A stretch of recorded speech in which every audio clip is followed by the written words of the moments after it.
Good afternoon, ladies and gentlemen. Happy 4th of July and all that other shit. Lil Rod, this nigga here, y'all remember I did the video when he came out talking about Puff was touching his booty and all that other stuff. It's funny, nobody at the trial, nothing ever came up about Diddy being gay. So apparently he just like Lil Rod. He did this. He reached out to Akademics the other day, actually, because Akademics was making fun of him when the shit first came out. He covered it, but he reached out to him for an interview, and Ak was like, "Shit, I talked to the nigga. I didn't know it was gonna happen that quick, but yeah, it happened." And from some of the analysis that I've heard from people, he caught Lil Rod up in a lie, and Lil Rod panicked a little bit. So that's what we about to listen to. If the screen sharing starts fucking up, I'll go to the audio. Then also tonight, I had just seen an interview where one of Umar Johnson's ex-girlfriends / his mama, one of his mama caretakers, she did an interview with a guy today, and she was telling our Umar business. And I kind of wondered, did she violate some HIPAA shit since she's saying she was the woman caretaker and she was disclosing what he said she got in her condition and all of that stuff. I was like, wow, I'm here for the gossip and all that shit, but damn, lady. But yeah, I think I'm gonna come back and do that one later on this evening. I'm gonna knock this through. We gotta see what Lil Rod and DJ Akademics had to say.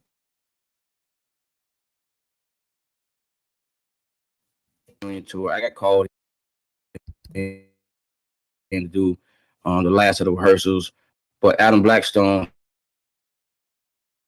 had the contract, so he did the tour. So that was the first time. I met him also on 22nd, right? Yes. Well, that was hundreds, probably close to thousands of music producers and artists who were in and out of that studio within that time. What do you? So that was another question I've also saw come up. Do you write? Do you produce? Or you like what's your role in the music creation process? I'm a one-stop shop. Okay, so you write, produce, and engineer.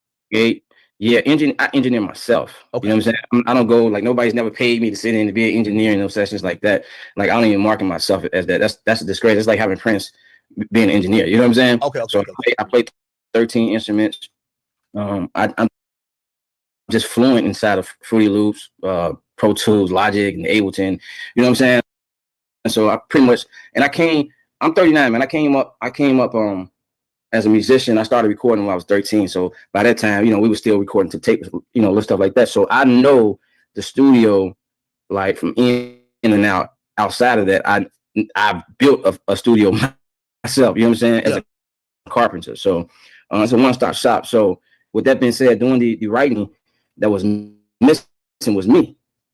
You know what I'm saying? And I'm told they was trying to move this album forward in so many directions, for so long. It didn't happen until I came in the picture. However, that album also 100% changed the minute I got in the picture. You know what I'm saying? Song selection, the whole 9 yards. So that's when I met him. You know what I'm saying? Okay. So you met him at a writing camp. So that's pretty much just straight business, right? What about you that took to him to say, hey, I need this guy around, and even the process? It later on, you basically allege that you're working in the studio in his home at 2 Star Island, right? Yeah. So having specific versions of songs, etc. So it was a song on his album that I worked on. What happened was he had somebody else who was dealing directly with him, and this guy just lacked basic administration. He would come to the producers, bring us certain things like, yo, Puff wants this, he wants this, this, we'll do it. And then what happens is he'll be the one playing it to him. What happened, Puff asked for a specific version that nobody had that I had. You know what I'm saying? And I just watched the guy just burn in front of me, and I had to pull him to the side, like, bro, you're going to have to let me, you know what I'm saying, deal with this, because this is about to be over. And it was. They kicked this whole album. They kicked us out of the studio. Puff was done with the album. You know what I'm saying? And I worked with his management, and we started working on Mapleton. That's in Beverly Hills. So we just started working on the album at that rate. So it was a song, the Justin Bieber song. that Puff wanted to crack. He wanted to feel more like Can't Help It by Michael Jackson, etc. I did five versions to that song. And what happened was Puff came into the studio. Management had me to hit play on the record. I hit play on the record. He danced for like 2 hours on the floor. Puff just dancing. He's dancing. Finally cracked the code. Nobody could crack the code in terms of what he was asking for at that specific time. And so I cracked the code. Not to cut you off. Me being knowledgeable of how Puff has been. Everybody knows notoriously I don't write rhymes, I don't write checks. But he also, like, when it comes to production, he's been known for the hit makers. You know, he has an ear for talented producers who could kind of create sonically what he needs. Did you feel like he saw that and you like, hey, listen, Lil Rod could get what I need, and like these other guys who, if I tell them they can't do nothing but play the song, they can't really just change it on the fly, they're not my type of, people I would want to work with. Well, yeah, it was that. It was also, without bashing anybody, like, I ran into some pretty cool people, and I would rather keep the relationship good. But what it was something attached to the 2-track with the vocals that was stopping everyone from cracking the code. So I early on started dealing with AI. So I was able to. What year was this? I started dealing with AI probably in 2020, 2021. I was kind of like fucking with it, but on the low, I hadn't really figured it out. Yeah, okay. In 2022, I was able to successfully remove the instrumentation from Justin Bieber's vocals. And then at that rate, I went in and started fresh. And that's what made him start dancing. And so with that being said, he was like, yo, put me in the studio with this guy. At that rate, Puff realized that, first of all, it's a lot happened before that. You know what I'm saying? Like Tory Lanez, for example, there's a song that we were sampling from Aaliyah, and it's not out, by the way, but we were working on that song, and Puff was like, yo, can you put a bridge on it? And then he asked me, do you know what a bridge is?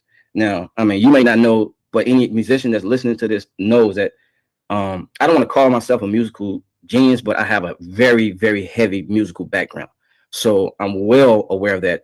I know music theory. I know song structure. Are you classically trained either to play the piano or at least, the theory behind music, even when it comes to like engineering, right? Yeah. So he was figuring me out just to kind of see, and pretty much everything that he put in front of me, I delivered. You know what I'm saying? And so, and just to be quite honest, I might get a little ass. I don't care.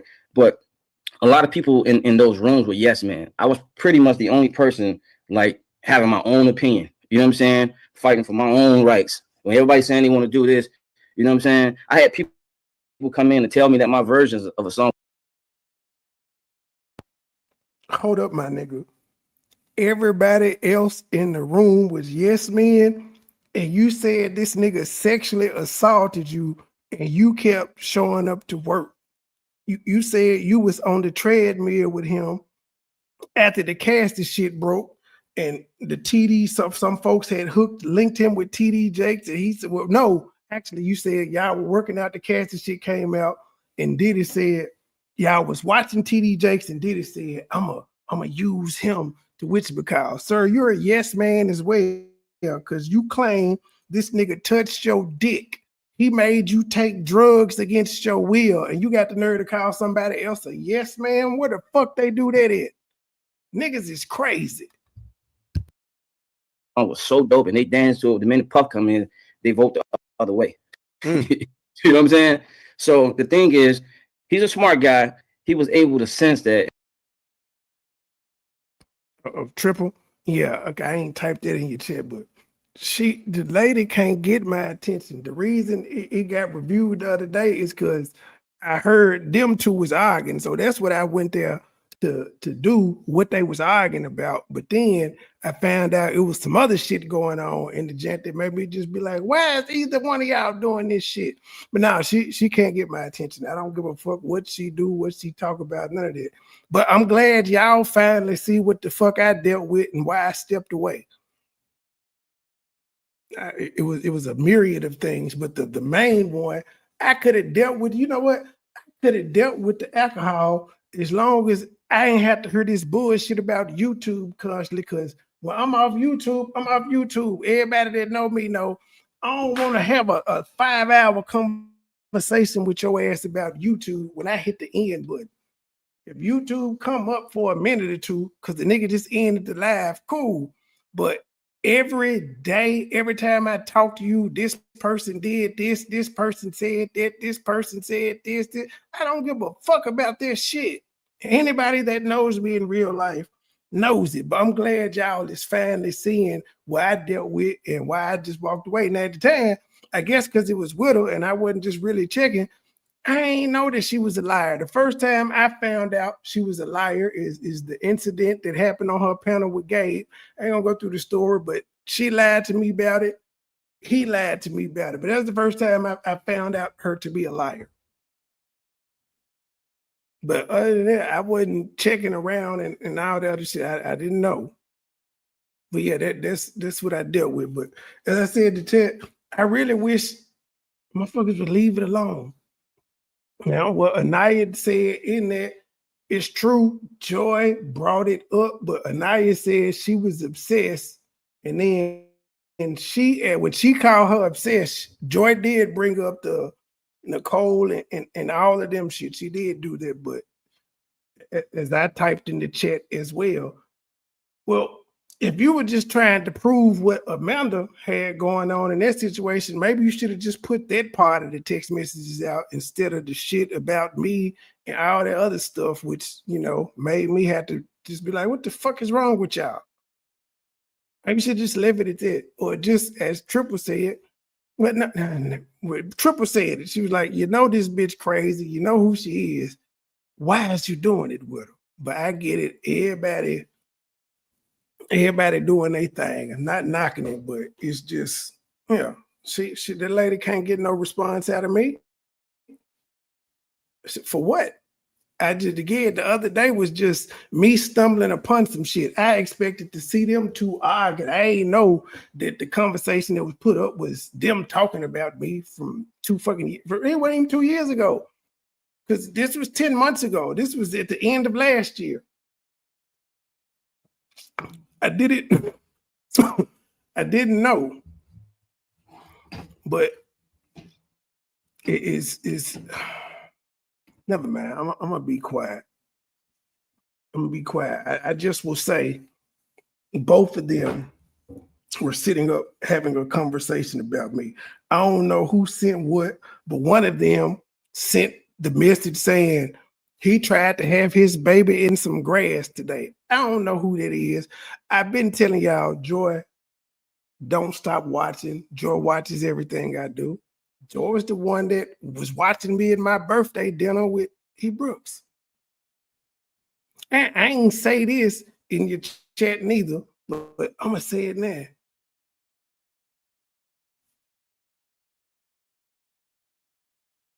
My two girlfriends now know about each other. They don't call. So yeah, what you were saying here, the shit's weird, but I've literally moved the fuck on. I think one time when I was in Detroit, I may have did, and my live that I did wasn't even on Joy. It was on her cousin Monica. I don't sit around and talk about Joy to these people for what? Why would I sit around and talk about Joy to these people? For one, I don't know what the fuck she doing, where she at, because the places she be at, I don't like the motherfucker, so I don't be there. So I don't know what the fuck she talking about. But two, I done told people, I don't give a fuck what she doing. Don't tell me. And people respect my wishes. So I have no reason to sit around and talk about her. I have no reason to try to present ketchup arms or none of that shit. Motherfuckers know what it is with me. I don't have to go out here and overly pretend that some shit is going on that people already know. I ain't got to let no motherfucker be in the background coughing and shit. No, I don't have to do that. Motherfuckers know what it is. Okay, I'm done. I'm done with that. I'm back. I had a little Tourette's because I was in Triple Live earlier. But yeah, I don't got no energy for that woman. I ain't got no, to be honest, I don't have energy for anyone. I don't know what if folk been calling me soft and shit. Nah, I will come out and still do what I need to do, but not with these old motherfuckers. I need a new opponent. I want to argue with somebody I ain't never argued with before. I refuse to be on the hamster wheel arguing about some shit from 2 years ago, from 4 years, from 4 years again. Me and Joy didn't make it into 2023. We started talking in 2021. Before 2023 came, we was not together. Hell, September, October of 2022, we wasn't together. So I'm not finna argue and do no revisionist history with a motherfucker that was with me for 14 to 16 months. I'm just not finna do it. I don't give a fuck. I would rather them just have their cat fight without me even being brought up, but I know that's not gonna happen. But it's sad because the same thing applies to both of them. Why in the fuck is y'all watching me? Y'all don't like me. Y'all happy. Y'all getting dick. Y'all got y'all men. Why in the fuck are y'all watching me? Why in the fuck are y'all still talking about me in October? Then fuck it. I'm already here. We seen the text messages where Anaya said in the live, well, in the text messages that she ain't know I was up there and all of that. And I don't know if we came up there. Now, I think I was up there already talking shit with Raina when she came. We may have came up there at the same time. I may have been up there, but she knew I was up there. Like that's we saw that in the text messages that she knew I was up there. And I just wish y'all would go. Because that's the part of me that's still there that want to break down the shit that y'all saying and be like, y'all ain't no different. Y'all one and the same. But I would rather not do that. But y'all keep putting shit out. And luckily for y'all, I don't really watch y'all like that. I don't. I hear things. I try not to hear things. Mostly I see it because we got a lot of mutual people in common. So like Too Strong and John Frank and them, for instance, they'll share out people that I don't watch. And so sometimes it come on their timeline.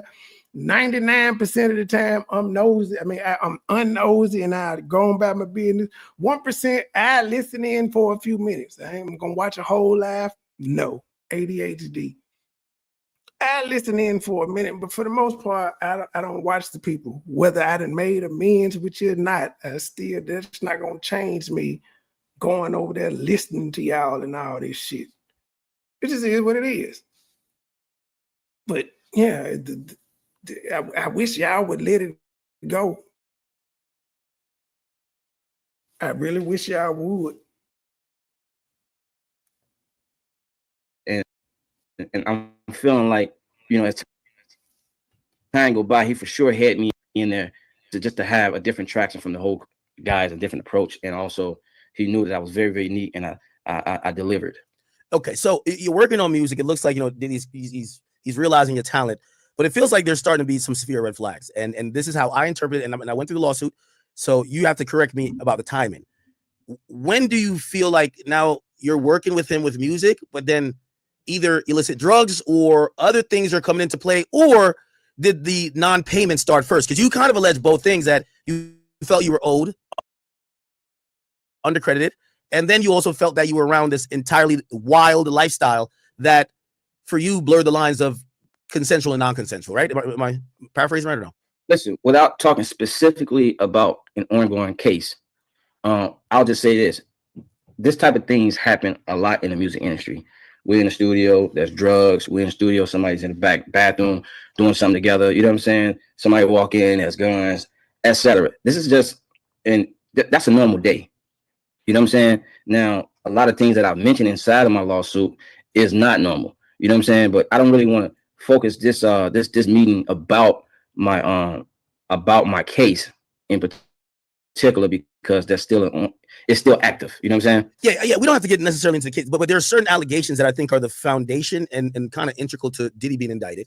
And obviously we saw the verdict. So we're going to touch on those. We're not going to get too much into everything that you're alleging that you're trying to get paid for, right? Well, let me ask this question, and hopefully you can ask this question. You filed a civil suit. This is a common question that we constantly hear now. Why, if some of these things were happening that you felt uncomfortable with, why never alert authorities, and why never, you know, you're kind of a whistleblower in terms of the civil suit. Why not go to the police? Again, these are, if that's the case, I'm going to the police on a daily basis. And you a grown ass man, so we don't want to hear the excuses that women give because you a grown ass man. They probably thought they couldn't whoop Puffy ass, but at least I give them hoes more credit than you, because at least both of their ass hit the nigga. Cassie and Daphne Joy, they at least fought with the nigga. You ain't even fight with the nigga. You just let him take your manhood, and you comfortable as a motherfucker telling the world that, yeah, this nigga wasn't paying me. Yeah, this nigga was grabbing my dick. Yeah, this nigga was rubbing my thighs and my ass, and I just kept showing up. And Taheen give me credit on the album. That's your story, sir.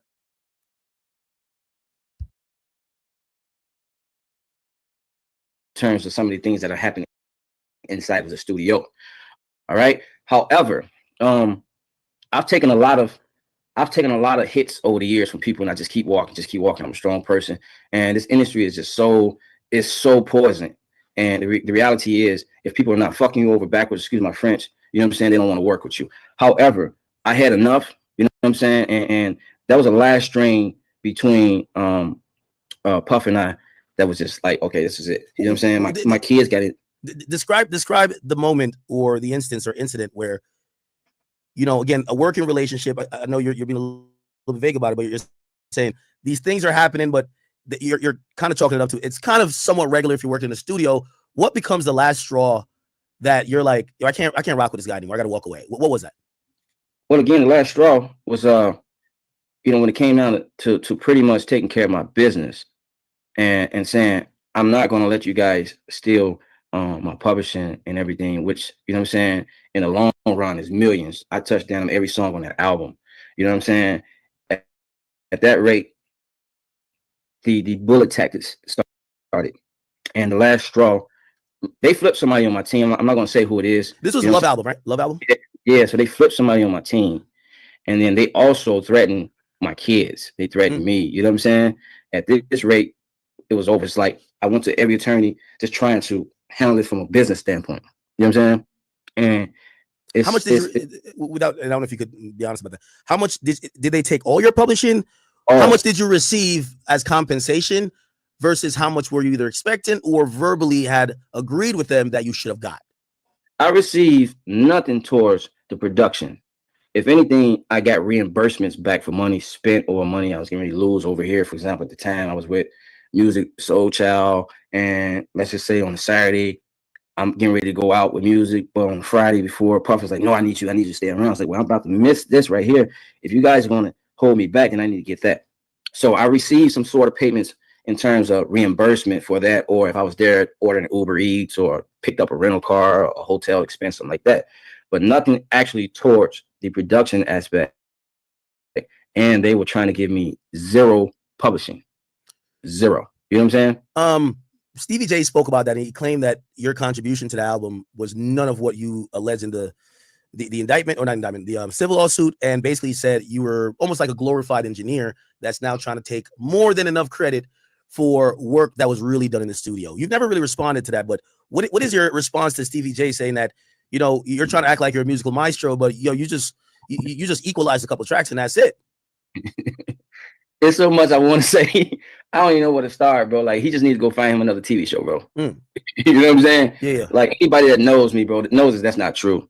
And the sad part is, I really rocked with him. You know what I'm saying? I thought he was a cool dude, man. We broke bread together too many times. And while he's talking like that, Stevie, like before Puff, like Stevie would call me in to help finish a record or do something, because his attention span in the studio is all over the place. You can't get nothing done with Stevie. It sounds like a smooth jazz record. You know what I'm saying?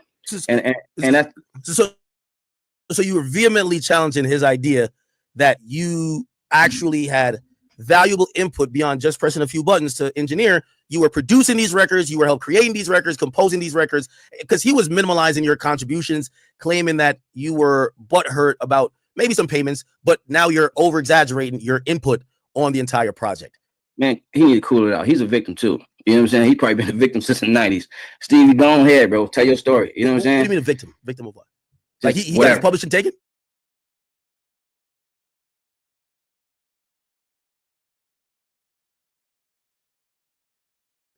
everything, anything you could think of. You know what I'm saying? He's a victim too, and he just needs to stand up and rock it and own it. You know what I'm saying? Reality is, we was in those rooms. Stevie also felt some type of way because I'd be the one over there finishing records. He's just sitting on the side, and Puff is like really rocking with me. You know what I'm saying? Stevie J just sitting on the couch. Like I thought he was the musical guy. No, one time I thought he was the musical guy. Like he's a musical guy. He's just not me. Okay, he's just not me. You know what I'm saying? Okay, so you running the show. He's sitting over the side, just like he got ADHD. He looking left, looking right. He don't know how to calm down. He on the side, just agreeing with everything with Puff saying. He's a yes man. He's a yes man. Period. Oh my God. You know what I'm saying? He's one of the yes men, and he's always been like that. Okay, we did hear that he used to like be involved in production. I thought that's why Puff kind of like got back with him. But you basically say he's washed up at this point. You were doing work. Look, I don't want to cause no smoke with him. You know what I'm saying? The man had a lot of, you know what I'm saying? He done had a lot of things happen to him in the last couple of years. He lost his father, and I'm really trying to respect that, bro. Don't make me go there. You know what I'm saying? No, but we have to go there because you did put in a lawsuit that you saw a videotape of him getting fucked, and he declined it. No. So wait, did you actually see a video that depicted a man that looked like Stevie J in a compromising sexual position with another man? Listen. Again, we're not going to talk too much about the case, but yes, I seen that. I seen that, and it was Stevie J. Stevie J. Jesus. Yeah. I used to watch Love and Hip Hop, man. That saddens me. Wow. Yeah. So, you know, again, I'm not gonna say that back in the 90s that he probably wasn't that guy, but if you're not practicing your chops and consistently, you know, recording.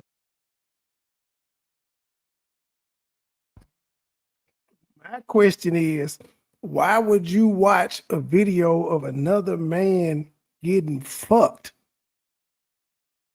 Why would you watch this? And then, because you know, somebody could spam you and send you some gay shit, and then you be like, "Oh shit, what the fuck?" But in order for you to see the nigga face and all of that, you had to watch for a minute. Why would you feel comfortable watching gay porn, sir? That's the question I get.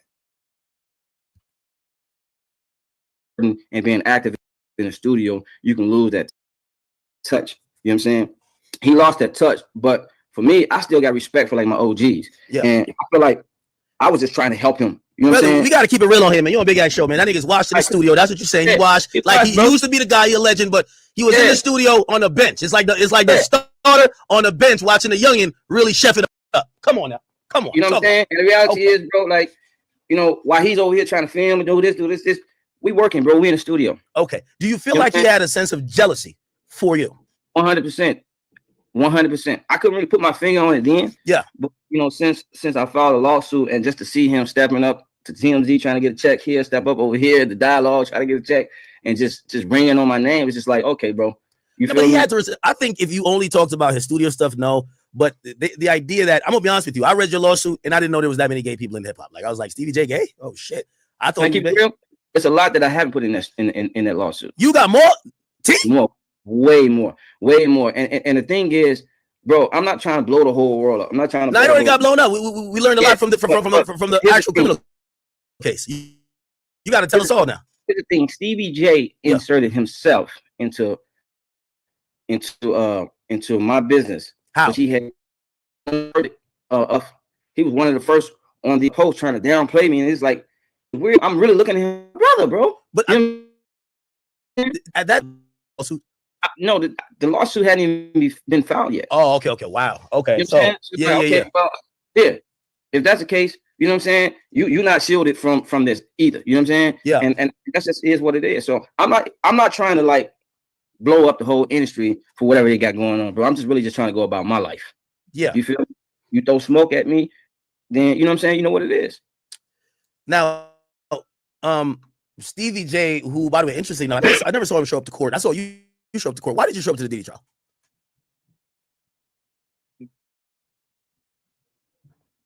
Let's bring that question later. I do want to answer that though. Okay.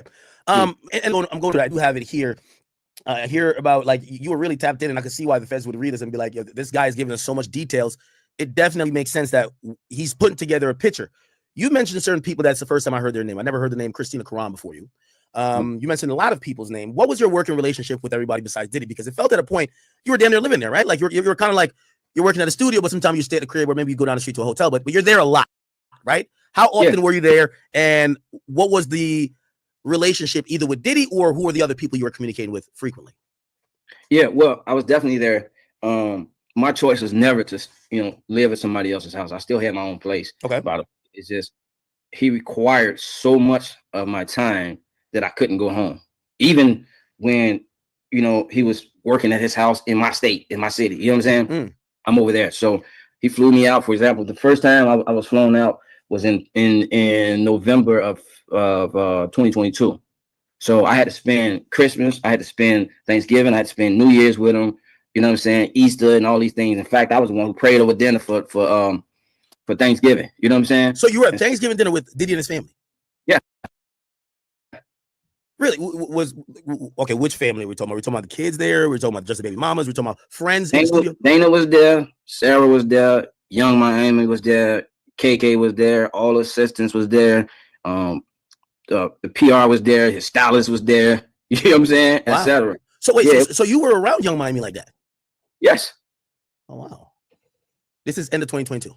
This is end of 22, closer to 2024. Would you describe the atmosphere around that time, whether it was you, KK? Again, obviously there is a common goal of work, but is the atmosphere more like, oh, we're coworkers, or this is kind of like a family and friends type of situation in terms of everybody's a little bit close, everybody's cool with each other, everybody is, not just, oh, we're coworkers. And Diddy's the, since we're all working for Diddy, we're only just assisting him. Or if y'all are having dinner, I got to imagine that there's some closeness among everyone, right? Man, speaking of that, the first dinner again was Thanksgiving. And it was quite weird to me because I'm sitting there and you have the stylist is next to me, the publicist next to me. Is the stylist Deontay Nash or no?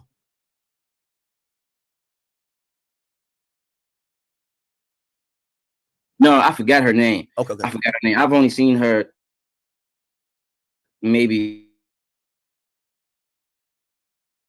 like a older lady, slim. I remember her name, but then put that on my list. I'm just trying to. Everybody's having conversations. I'm so people. So, well, I'm done eating. I just said a prayer. He introduced me as his new production partner. Make sure and I have the video also of that night. You know what I'm saying? From the feds were very interested in it. Why was so many of those moments captured on video? Did you take it because you're like, these niggas are weird, or did you take it just in the heat of the moment, documenting nonchalant, fun moments, or was it at the direction of Diddy, who was saying record everything? Yeah, so it was Diddy. So, okay. Which actually brought us even more close in terms of a working relationship. Well, I really like how this guy moved. As a producer, being in the studio, I hate when people come on the side and hum me some melodies or sing a line right off the top, and then they don't have it. They forget it. Yeah. You know what I'm saying? And he's that type of person too. What happens is you miss it. Now we're like, yo, say it again. It's not it. We know that's not it because we know the feeling. So he demanded, yo, I need y'all to be recording and capturing moments. He did this with the camera guys as well. Okay. You know what I'm saying? Yeah. Everything should be recorded and captured. So, he's very stickler about people like just random. He was talking, I was writing down the notes, everything he said, so I can deliver. Or if not writing down the notes, the voice notes is on. If not that, the camera's on. Whatever is the fastest that I can get to at that time to capture whatever moment was necessary. That's what we did. And then after I'm done, I would send it to him or send it to the camera guys. We'll package that up to maybe an IG post or something like that. You know what I'm saying? So at that rate, I'm just capturing everything. And the purpose wasn't to set anybody up. It's to make sure that we're capturing, footage, whether it be for social media or for the album. Sometimes he may say something and he's like, yo, take that what I just said and drop that in the bridge of this song right here. Caption. This is per his request. Okay, so back to that moment. You're recording. In fact, sometimes he would go take my phone and hit record. Really? So back to that Thanksgiving moment. So you're recording, and what feels odd to you? One more time. When you're recording during that Thanksgiving moment, did you say something was a little bit off? So I'm not recording at this moment. I'm sitting down. Yeah. We just got this eating, said prayer, everything like that. And so some time has went by, and I'm just like trying to just, hey, what's your name? What's your name? And just have a regular conversation. And I realized everybody was kind of quiet. The only person who was really talking was him. You know what I'm saying? With his kids, it's not, but everybody's quiet. it was then that I realized a lot of people are really quiet because everybody's on a non-disclosure agreement. You know what I'm saying? Were you? So, I'm sorry? Were you at that time? Nah. Okay. I typically don't even do NDAs, but I still move around in the business like I have an NDA. And most of the people who've worked with me notice that I'm not like never going, yo, I was just in the studio with such and I seen this. Never that guy. You know what I'm saying? I always move. I see stuff and I act like I just don't see it. Even there. You know what I'm saying? I've seen a lot, turn my head, and often play the humble role. The problem is some people, you know, explore that and try to take advantage of the humble role and like it's a weakness and it's a rude awakening later. You know what I'm saying? So at that rate, and I'll just give you a little bit more, but I still feel like we're toting that line of talking about certain facts that I really don't want to talk about. But you know what I'm saying? I decided to then leave. Let me go to the studio, which is across, you know what I'm saying, from in the guest house. Work on the album. We're in Miami now. You know what I'm saying? So I go over there and 10 minutes later, Puff comes over with the camera crew. Young Miami comes over, and from here you can read the lawsuit, because then it talks about, you know, Puff laying out a couple of lines on the table and asking me if I had $100 bill, etc. And I don't see the lines at the time. Okay, so I have it here. This whole Young Miami incident, which happens on Thanksgiving Day 2022. Before I get to, and again, you know, we're not going to get too much into it, but we do want to have an understanding that these allegations you're standing behind. That's number one, right? Like, you're not saying, you know, because some people might be like, is this nigga telling the truth? Did he just throw out a bunch of shit? Did he make some stuff up? We don't got to get into everything, but I need to make sure you're affirming that that's what you are still saying. It's time to double down, bro. Okay. So everything that I said is true. It's 100% accurate. I'm not walking back on anything. Okay. Let me ask you this question, and this question comes from after his trial. So the verdict that came down for Diddy, basically, if we interpret it in a layman's terms, the jury believes that, hey, listen, a lot of you people weren't coerced. You guys willingly wanted to do this. When I read your lawsuit, some people, and me myself, I said, well, you know, you described incidents where you felt you may have gotten drugged and you woke up in a bed next to beautiful women and you're like, what the hell happened? And some people might be like, nigga, stop playing, nigga. You were down with the fun. You knew what this was. You were a producer. You know, this was the production fun party house. Y'all all take drugs.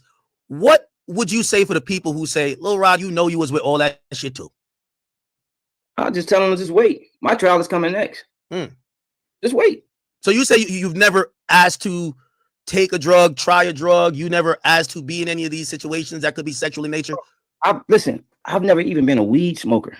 You know what I'm saying? Sipping like you, that's my thing. Okay. You know what I'm saying? Okay. And everybody has their thing. I don't, you know what I'm saying? I ain't trying to knock what somebody else is doing, but that's not my thing, bro. I'm not a drug addict. You know what I'm saying? I've smoked weed before. It's still not, I don't like the feeling. It's like a yes man. A nigga made him smoke weed for the first time ever. You know what I'm saying? So I'm not a weed smoker. You're not gonna catch me. You might catch me having a cigar. You know what I'm saying? Or something like that. But as far as in the back doing cocaine and any of those type of hard 2C, that's not my thing. You know what I'm saying? Did you feel forced? Did you feel Diddy was basically saying, hey, listen, yo, Playboy, we all doing this shit, man. Come on, get down with the get down. You know him, bro. He's a very, very influential guy, bro. You know what I'm saying? And that's just where we at. And now we told him a little too much on the civil suit that I'm saying just wait for trial. And you know what I'm saying? So I can't control yes man then, nigga. What goes on in the courtroom that he just had. You know what I'm saying? True. Me and my team have so many questions that we're asking amongst ourselves when it comes down to that. There's a lot of evidence that wasn't brought in the courtroom. I specifically know. You know what I'm saying? It's a lot of people. Let me ask this question. You know what I'm saying? And I'm going to ask you that question. It's coming up. But again, about the incident, I won't ask you about the incident, but I want to ask you in what you think other people thought. So when I read that incident about that happened the night of Thanksgiving, I'll reiterate, you don't have to comment on it. He alleges that, you know, they kind of the people get lit, and Young Miami Cousin basically approaches you in a sexual way and in a sexual way start giving you fellatio, something you had not requested or even wanted to participate in. And despite your rejection, things happen. Now, what I wanted to ask you, not about that incident, but about everybody's state of mind, because it's also like within the trial we just seen, we're wondering why nobody stopped it. Why do you think Young Miami herself didn't be like, she brought her cousin there and be like, hey, cuz, you're a little bit out of it right now. Chill. Let's go back here. Diddy, who, if you said you left the main room to go to the studio to work and he comes over there, obviously I would believe to work. Why didn't he say, yo, she's distracting from what we here for? Yo, come on, y'all get out of here with that bullshit. Why do you think no one stepped in and intervened? Well, because he set it up, and I didn't know that at the time. You think he set it up to watch you? I think, man, it's so much, bro. I'm gonna try to break this down. You know what I'm saying? It's so much, bro. All right. So first of all, this, I don't even know her name. You know what I'm saying? When Young she Miami's first cousin, came, right? Yeah, she first came in. I was just saying hello. She didn't even really want to speak. The way she came off as if my hello was trying to yeah. But I'm just really saying hi. What people don't understand is I typically don't mix business with pleasure. Okay. And I have a certain level of respect and morals that my family has taught me. For example, I'm not trying to have sex in another man's house. Ooh. You know what I'm saying? I'm not trying to have sex in another man's property, whether it's a studio, etc. I'm a grown man. That's respect. That's respect. I like that. That's respect. Take her around the corner to my hotel. Mm-hmm. I can go to my house. That's just how I am. So when this happened, Puff, what happened was, this was at the end of the night. Puff took me on Miami and went to the main house. But what happened was, she was sitting there that whole night watching. So she observes, like, damn, okay, he's not a weak one in his room. He's sitting in a chair. Puff is asking for certain things. He's doing that. He's telling Puff what to do. We're going back and we're talking. So she came through a third wheel, and then she said, I got to start choosing. She sees you moving and grooving. You here, bro. And then she's like, oh, he kind of one of them guys. He important. She trying to get on. She see her cousin over there. It's like the third. Okay, bet. I got now. But here's another thing that's left out. Yeah, maybe it's not left out. But what happened was, at this rate, I started talking to somebody else. Really wasn't trying to get into nothing, but we was vibing cool. I got her number. You were talking to another woman at this point. Yeah. So the honeys were in the building. Yeah. Okay. You know what I'm saying? So at that rate, I'm like, all right, cool. Maybe I'll text her a couple of days later when we go on, and maybe take her out to lunch. You know what I'm saying? We can go from there. And so what happened was, when Puff left with Young Miami, hookah, there's drinks. Obviously, there's cocaine, because Puff went in there and did some, and Young Miami went in there a couple of times. Now, Young Miami said she never did no cocaine, brother. I'm gonna be honest with you. I ain't trying to go on. I'm not trying to pick you lying. I said what I said, and I'm moving. You know what I'm saying? Dade County shit, man. No, she did. She said she do Tusi.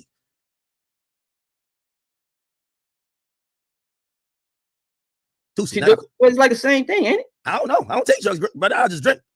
I just drink. I don't know what's going on.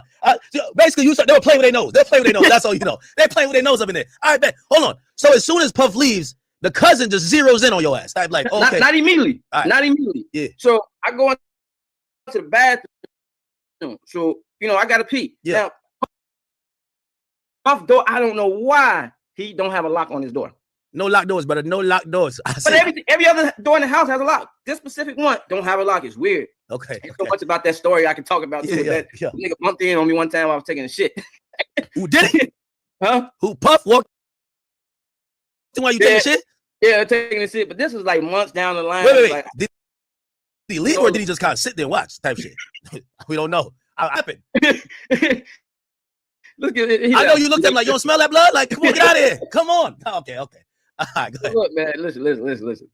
So I pee, I wash my hands, I grab a hand towel, and I'm getting ready to come out. I open the door. As I'm trying to go out, I can't even get out. She's pushing me back in. So it's like that scene in Friday After Next when that big nigga and Cat Williams is in there. Yeah. Oh, and it's like, and I'm also trying to be careful because, you know what I'm saying? I don't want to be said as I pushed a woman or anything, you know what I mean? And especially his woman's cousin. Yeah, it's like, bro, let's take a step back. Yeah. I'm just saying that I felt at the time that this album was going to be a game changer album. So I'm not going to let some girl vagina or anything else get in the way of what I deem to be real success. Hold on, though. How bad was she? You look like in Miami? At 57 was going to put out a game changing album. Like maybe 2 or 3 points under her. You know what I'm saying? But she looked good, though. Yeah. If it was another situation, you smashing. Like if you're not in the work capacity, you go to the club. Okay. If we'd been anywhere that's not a work scene, she'd have had a chance. But that's probably what made her more aggressive over me because I was so passive with it. Sometimes, the girls like that when you just like nonchalant, like you're not on her body. Yeah. So I ain't really paying her no attention no more. Yeah. You know what I'm saying? And so she pushes me in the bathroom, like my chest, like pushes me and holds the door closed. I'm like, oh, wait a minute. So I'm thinking maybe she want to talk. Yeah. Right? Yeah. First thing she do is sit down on the toilet, though. She peeing. I'm like, oh, this is crazy. So she don't even know that's a turn off to me. I'm sorry. I know couples sometimes. I'm confused. How is that Diddy fault? Why you ain't suing that bitch? Why are you suing Diddy for what she did? What the fuck? This is crazy. Do that thing. I like my own space. I want you to have your own space. She's taking a full on piss. Yeah, she's taking a full on piss. So I'm trying to now still walk out. She pushed me again, pulled my pants down, and she's already, you know what I'm saying? Yeah. She's sitting down, so it's right there. That's enough, bro. We're not gonna talk about it anymore. Damn. Did you tell Puff or Young Miami like, yo, your cousin wildin'? What? Yo. No. So what did happen was I was able to get out the bathroom. I sat on the couch, and you had people like Forrest, one of the engineers, and like maybe one or two more other guys who witnessed her on the couch, like how I'm sitting on the couch, was trying to undress me and fuck me right there on the couch. They were actually laughing. You know what I'm saying? Hold on, run that back. What you said? What? She was trying to fuck me on the couch in front of the guys. Do you think it's like whatever weird drugs that Diddy had there that make people just extra horny, or do you think these are just deviants? Like I ain't gonna lie, like a chick. I think they all know what they're doing. I think they all is swinging in some type of way. You know what I'm saying? And all bisexual, and everybody knows. So it's like it's an unspoken thing.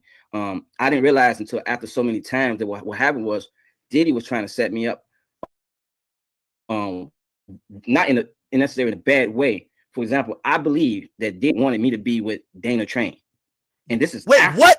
Yeah, this is me feeling like recently, like after everything connected. Wait, like, okay, you didn't meet Dana Train though. You never met her. Yeah. On his baby mom. Stop it, bro. Stop it, bro. I read the law, so I ain't hear her name in there. Stop on my kids, bro. I swear. You think he was trying to get you to fuck his new baby moms? Bro, listen. Rodney Jones, stop playing with me, bro. Bro, on the yacht, bro, my bedroom was right next to hers. Yeah, but that's his thing. That's his wifey. Bro, he got all types of male niggas fucking all his girlfriends. Ain't nobody was fucking no Dana Trent. Stop it, bro. You gotta stop it, bro. Yo, they said that only happened to Daphne Joy and Cassie. Yo, you know, they would have happened to Young Miami, but she a Dade County chick. She a Dade County chick. We gotta keep it. I'm not saying that somebody else. I gotta pour some of my Patron for this. Hold on now. What's that? That's that Patron. Yo, after reading your lawsuit, I started thinking they got that GHB up in the puffy juice, so I couldn't even rock with the Ciroc today. I had to go with I'm over that. All right. So you're telling me you've been on the yacht? Tell me tea, bro. You've been on the yacht. Your room on the yacht next to Dana Tran, and you think that he had sex workers running trains on her. You don't think that? No, right? I don't think that sex workers would run a train on her. I don't think that she was touched by anybody. I don't know. But you said you think he was trying to set you up with her. Why? That's his type. That's his type. Why would he want you to fuck her? Watch this. I've never seen them kiss together. I've never seen them go up in the room together. Every night at 2-star, he went up with whoever he was with, or he slept alone. She slept at 1-star. And I remember one day when I looked at that house, I'm like, yo, that's a nice house. He said, yeah, it could be yours one day. You know what I'm saying? But then I started paying attention, like, and why would he say that to you? I don't know. But listen, here's some things that I felt like that was weird sometimes. What? Now, granted, she's a very, very beautiful woman. She is my type. All right. But again, I don't mix business with pleasures. And my younger me made some mistakes. I would never mess with another man's woman. You know what I'm saying? And so with that being said, I thought it was weird sometimes. I'll be sitting like I was on the yacht playing the piano, right? And then what she did was she came and sat in front of me with the baby, but she put a ring camera in front of her and started taking pictures, and then it's me in the background. Wait, hold on. She had the baby already? Yeah, she had the baby already. All right, she wasn't trying to fuck you, bro. Like you're telling me she has Diddy's baby and trying to fuck you? Come on, bro. Listen, I'm not telling you that she was trying to fuck me. But the energy, okay, you're saying the energy felt a little bit iffy. Yeah, okay. And now what I'm saying is after seeing, I think he was trying to, he may have considered me his production partner with somebody on the side with her. You know what I'm saying? I really don't want to bring in the baby. You know what I'm saying? I don't want to talk about this. I want to leave the kids out of this. You fucked her, bro? No, I didn't fuck her. I didn't do none of that. Okay. But I'm just saying, like, Puff is a marketing genius. You know what I'm saying? Everything he does is marketing. Love Records. But wait, Lil Rod. Diddy's pattern, because we know he got a pattern. He's done it with Cassie. He's done it with Daphne Joy. And nobody that he ever knew participated. None of his rap friends, none of his producers, or none of them ever produced. It was all niggas that they met via online with Cassie, and then he was able to use some of the old people that he found with Cassie with Daphne. And then he let her find new ones. So Why all of a sudden would he switch it up with you with his current baby mama? He been following the pattern of getting strangers. Why in the fuck would you think out the blue he want to get somebody close to him? This is just you're lying, nigga, and you're gay. He changed his name, Sean Love Jones. He had a baby, Love Sean Jones. He's working on the album, the old Off the Grid Love album. You know what I'm saying? Everything was a marketing thing, and I just really feel like he didn't really have a baby because he was in love. You know what I'm saying? That wasn't the situation. Weak pull-out game type shit. I'm sorry? Yeah, weak pull-out game type shit. What are the moments? Everybody have it. Oh, bro. That was a marketing thing, bro. You think he had a baby for marketing? I know he had a baby. It was a marketing thing, bro. Just look at the timeline. Go back and do your homework. Did he ever treat Dana Tran like how he treated Young Miami? You barely see Dana Tran and him together at all. You know what I'm saying? She's over there just with the baby. And that's just that. When we move around, she got her own room over there. You don't know because you're not inside his mind. You're speculating. Hey, that's just what it is. When Diddy said to you, that could be your house one day. Is that what you meant when you included in the lawsuit that he had offered you the house? That was just one time. So he consistently was saying that you could have potentially the house. Yeah, he was promoting that house over there. Yep. So in what context would he say it in other times? That's what I'm like stepping and looking at what I already have and what I already know, and then seeing what I didn't know. I'm like, oh man, he was also probably trying to groom me to be over there. You know what I'm saying? And find a specific man for her, and it's probably how he can continue to control everything. You know what I'm saying? Again, this is speculation. It's fine. We can say so you're breaking news, ladies and gentlemen. Breaking news. DJ Akademics is live right now saying that Cassie is being sued by some of the escorts for giving them herpes. Gotta love the justice. She got to break off some of that 40 million she got. They just want to be compensated for her giving them herpes. That's crazy work. Good job, gentlemen. Good job. Sit the girls down. Thinking that Diddy, in his mind, he's down to just have somebody he kind of trusts go fuck her and be her companion over there, but he knows it's gonna keep her in a certain way close enough to him, but also loyal to him that he ain't got nothing to worry about. And he was potentially looking at you. Correct. Hey, as I'm going down to the lawsuit, it said that one day you woke up naked, dizzy, and confused. You was, bro. Huh? Yeah, the lawsuit. No, hold on. I got it because this part don't. This sound like y'all were having a two-man. I ain't gonna lie to you, brother. It said you woke up. It was two chicks and Diddy in the bed. It was you, a girl, and he had a girl. Like y'all was doing tag team switcheroo. Come on, brother. Like that don't seem like, brother. That don't seem like in certain situations where nobody's inebriated, they're making sound decisions. That might be a lit night. I know some people that be doing that. That's a two-man right there. That's a two-man. That's a two-man. You know that. Two-man at Two-Star Island. Stop playing. The two-man at Two-Star Island. What was that a regular thing? Was things like that a regular thing? And how would you process those sexual encounters? How would you process it like the day? Because you have to go to work. Again, trial. Trial. But you're saying that did happen though, right? Everything that I said that's inside of that lawsuit happened, bro. I do have one question. And you can say no comment to, but I gotta ask it because when I read the lawsuit, I did say this.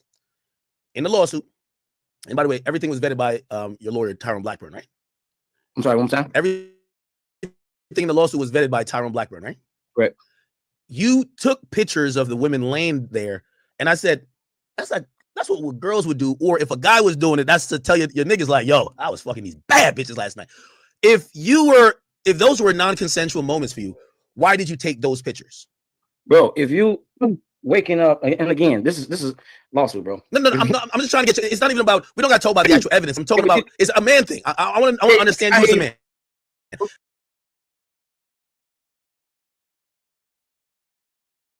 We can't keep toting that line, bro. You know what I'm saying? I'll just tell you, let's remove from that situation. Mm-hmm. You were in a situation, all of a sudden, all you remember, you were here, but now you're here and all this is surrounding you. May capture that moment just so you don't forget this, because you may end up here too and forget that as well. You know what I'm saying? Okay. So you were just memorializing it. You were just documenting. I'm not saying I am. I'm just telling you if it was you, you have to put yourself in somebody's shoes, bro. Okay. You know what I'm saying? And I know it's sound and lawsuit, but you got to also understand, like, bro, these are the type of actions when you're working for somebody who's essentially a gatekeeper in the music industry, bro. Did you feel scared? I'm sorry? Did you feel scared to speak up at that time? Because, you know, you never went to the police. Bro, you know, what we're not talking about is I had to relocate. I haven't used a phone since before I filed a lawsuit. And if I went places, I had to take security.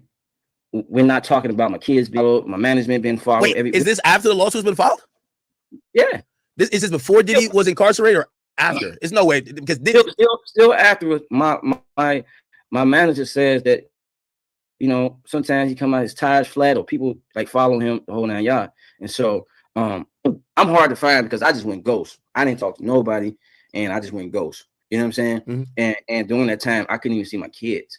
You know what I'm saying? Yeah. And so we're not talking about that. We're not talking about the fact that it took four therapists just to bring me to. We laughing about this right now. You know what I'm saying?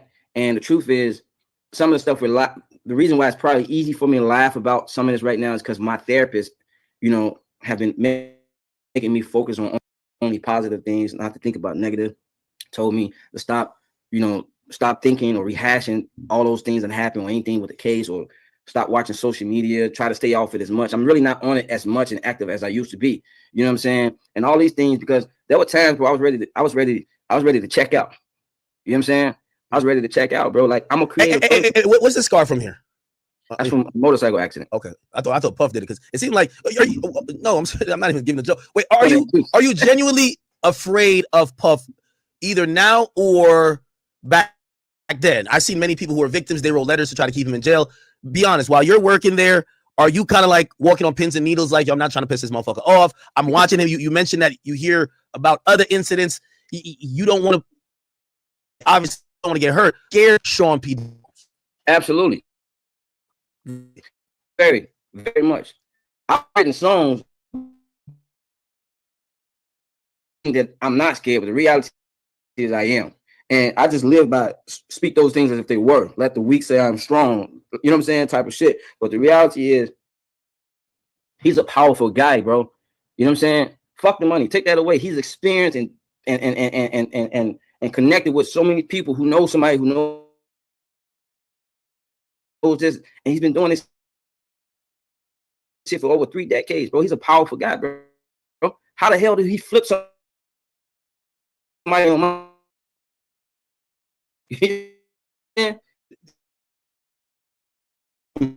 Like, each and everything that's happening now, by the way, I believe you were the first person who was convicted of that. Essentially, nights and dreams that I would be looking right out. I probably shouldn't say it. I just feel like Fahim was out there with a sniper. Really? You know what I'm saying? Yeah. Who's Fahim? You got to break, because he didn't show up to trial. Who's Fahim? Break it down for us. Showed up the last 3 or 4 days. He did show up. You know? Oh yeah, man. Go look at it. He's a black guy walking right on out like it was nothing. I'm like, crazy. Wait, Fahim was at a trial? He was there, bro. And I'm like, why is he not? He was there just yesterday. Really? Wait, yesterday and the day before. How you know this? Because were you there? You weren't there, right? Bro, it's all over the news, bro. Just pull up any footage of the kids walking out. He walking the family. And I'm just like, yo, the audacity is just like strong. But meanwhile, KK is, where's she at? You know what I'm saying? Okay, so, could you give us the breakdown of your dealings with KK? We've heard so much about her. We hear that she's a Ghislaine Maxwell to Diddy's Jeffrey Epstein, if you want to believe that theory. We hear she's a chief of staff. We hear she facilitates and help everything go down, and pretty much nothing happens without either her approval or her being right next to Puff, kind of deliberating on it. What was your experience with KK? Which she was posing as the chief of staff, but all of those that you just said. You think Diddy was fucking her? That was always the thought. Supposedly she lives in a house with him. They testified that she lives in a house with him. I think he fucked her, but Diddy like his women to be perfect, and she got this scar on her nose, and you know, saying the fact that it's not fixed tells me, well, you know, he's not fucking her, but he fucked her for the sake of having the power. Dick, you know, like just give it a reminder dick to keep her on the squad. The reminder dick, you know? You know what I'm saying? Yeah. Everywhere he went, she was there. Yeah. She was everywhere. Do you feel like she was had an undying loyalty towards him? Yeah. So for example, like, which is weird to me, on the yacht. Mm-hmm. She's on yacht too? Yeah. I had a room, she had a room, the twins had a room, and the other Chan stayed in with her mother, and Dana had a room. And what about Young Miami? She stayed in the room with him. Oh, so Dana. Why am I privy to be on this motherfucking boat? Yeah. You couldn't bring a girl? You couldn't bring a girl like pipe down? Yeah, I can have, bro. I could have had anybody I wanted to come onto the yacht. Okay. Yeah, I'm just saying, I'm still looking at it like, why do I have a room on this yacht? Maybe he looks at you as the guy to make music with quickly. Like, yo, you're a one-stop production, as you would say, right? Okay. I'm a one-stop shop for sure, but I'm just saying, the point is, like, the houses that we had on land, it wouldn't have took us no more than 15 minutes to get to. It could be quick. It could be 5-10 minutes, just, you know, depending on how fast you move it, bro. So I don't think that it was necessary for me to have to stay on. Now, granted, I was grateful to be on it, but now just looking back, it's like, dang, you look back and be clear. Tyrone was the one who made me look back and see everything different, bro. He took things with he looked at things with a different eye, and you know, it's very. It wasn't your therapist. It was your lawyer. Listen, I'm talking about Tyrone made me look back at everything that happened from a day to day, which is how we came up with this lawsuit, because, you know, obviously, like, yeah, you know, if you punch somebody, you know, you can go to jail for that as assault. But it's a lot of things I don't know. So I went with him from day one. All right, this is what happened. This is what happened. This is what happened. This is what happened. This is what happened. He's like, you have a lawsuit. This is a different lawsuit. As we speak about that in the lawsuit, as I read it, you open yourself up to some criminal exposure. And then I do want to talk about you meeting with the feds, because here's the thing. You basically admitted that you were soliciting prostitutes, or basically prostitutes, at Booby Trap for Diddy, right? Like, you, under his direction, but you went there, said, we got some bread for y'all. Y'all come back. Anything that's mentioned in the lawsuit is what they call an admission of guilt. Okay. You know what I'm saying? And so when I sat down and with the feds to talk about that,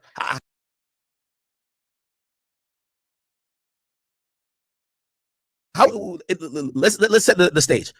How did the feds contact you? Did they show up to your door? Did they tell your lawyer? How did that initial thing happen? And through your publicist, I reached out to the attorney. You know what I'm saying? And then, of course, we set up a time. And that day, the time and place, for example, was supposed to be maybe a Tuesday for 4 hours, and that went on from a full day Tuesday, a full day Wednesday, a full day Thursday, and a full day Friday. You know what I'm saying? And it was just because it was so much that they had to go through. Were you clear with what they were trying to get? Like, because, you know, we've now known that they were trying to at least proceed with an investigation, but what they used you for was the substance of a affidavit in an application for a search warrant, which did get granted.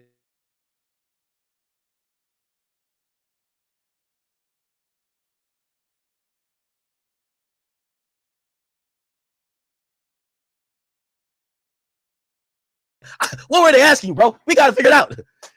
Well, here's the thing. It is illegal. But let me take a different approach. Come on, man. You got to give it up, bro, man. You a big ass, man. Come on, man. Pause. You got to, come on, man. What the fuck were they asking you, man? You got to double down. You told me you're going to double down. Don't start backtracking now. We not talking about the case. We talking about the fair shit now. They pretty much asked me about everything within the scope of the lawsuit, especially if my hand was in some things unknowingly that I could be incriminated. It's like, bro, you got one chance now to tell everything. Did they give you any immunity? Yeah, I had immunity for whatever you told in that was a proffered. Okay. The mission was like, bang, bang, bang. Look, this is what happened. This is what happened. Possessing drugs or what? As long as you admit that for him and you told him. Okay, Yeah. okay. Tell him where the baby was, bro. Listen, I told them everything. So you told baby a small. They're light in court. So tell me what you told them. You told me the guns is at. Was it there? It was. They got it. So did you tell them? Okay, but did you tell them location? I want, because again, I have seen all the exhibits. They found. Took a piece of paper outline of the house where everything you could think of is. You did like Picasso. Man, this nigga's on some shit, man. This nigga said, yo, hold on. Right here, you go up in here watching LeBron all day. You go in the other room, that's where the baby hole is at. Let me ask you something, bro. Put yourself in Diddy's shoes. Yeah. What would he be doing? If he was me in that room with them, what would he be doing? He'd be telling the truth. He'd be telling the truth. Right. So understand, bro, like, my fight with him was already unbalanced. You know what I'm saying? It was already unbalanced. Listen, be clear, bro. Like, I grew up in the church, but I also grew up in the hood. You know what I'm saying? Yeah. And I've never sat down in police, etc. But I don't really rock with the popos. I've been a victim my life, all my life, of the police is targeting me in any type of way. You know what I'm saying? So this here had to be done, bro. Hey, it had to be done, bro. Did you know drugs? And you mentioned like Tusi. You knew where those would normally be in the house, bro. If you went to his house right now, let's just say all this wasn't happening. All right. So if I go to Star Island, where could I get to the Tusi draw? Where? If you go to his house, they're gonna ask you what are you here for. I'm here to make some music. If I go to his house, okay, they're gonna buzz me in and in. Oh, so you have access. That's the type of access that I had in that house. All of the houses, all the properties, bro. You know what I'm saying? So while Stevie J wanted to say, oh, he's just an engineer. No, bro. Far from an engineer. You know, Lil Rod snitched on me. He said basically he was doing his thing. He was a former basketball player. He said, why the hell, if Diddy owe you money, why are you bringing up his name talking about he carried the drugs? He said you a snitch. What do you say to him? I'm gonna bring him on the show. We'll talk about it. What's your relationship with him, or was it your relationship with him? Because you labeled him as a drug mule. The government tried to use him as a drug mule in the trial. I first met him, he fired himself. He didn't say him, like got into it with one of the camera guys who was there much longer. He was a young guy, so he said respectful, and he was getting ready to go get fired. And I stepped in and I settled it down. You know what I'm saying? And what happened was, as time, because speaking of him, like, he was a plant. That's what people, he's not gonna tell you that. His manager was some type of connection to Diddy. And once I get it, the same managers, now I don't want them coming at me, bro. I ain't got that type of security, but anyway, some managers put Brandon Paul in there. Oh, you think he was a plant? It was for sure a plant. So you don't. Brandon told me himself. Yeah, so he's on him then, bro, because it crossed off the state or the government. They're gonna call it a snitch. But again, look. Do you think you could have left his name of it? Because I think he was just saying like, yo, if you got a problem with Puff, why are you gonna randomly bring up that I got all the Tusi and I got the pills and I got the fanny? The reality is, if he was in that situation, he's been doing it too. Okay. You know what I'm saying? Look, let's talk about that. Brandon Paul testified, but also I've never seen anybody plead guilty so fast to a case. You think he's snitching? He snitched. Oh man. I'm talking about. You know what I'm saying? Oh man. His case got resolved. Man, cool. I'm already get somewhere before what it's gonna be. You know, I still to talk a lot of things, bro.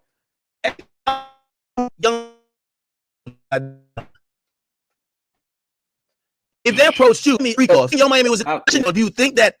Again, when I mean freak off, do you think the men penetrate her? I've witnessed. Look, man. Carisha not on that. Real ass bitch give a fuck about a nigga. Look, allegedly. Yeah. Allegedly. Yeah. That's the good word. Yeah. Allegedly, on the boat, I seen him, Mikey, and Justin, and another girl sleep in the same room all night. Wait, hold on. All right, hold on, Tama. You said you seen who and what? Yeah, Justin. This is not the first time. No, wait. Break it. You said on the yacht, you seen who was in the room? Diddy, Justin, Young Miami, and another girl. It might have been 2 more other girls as well.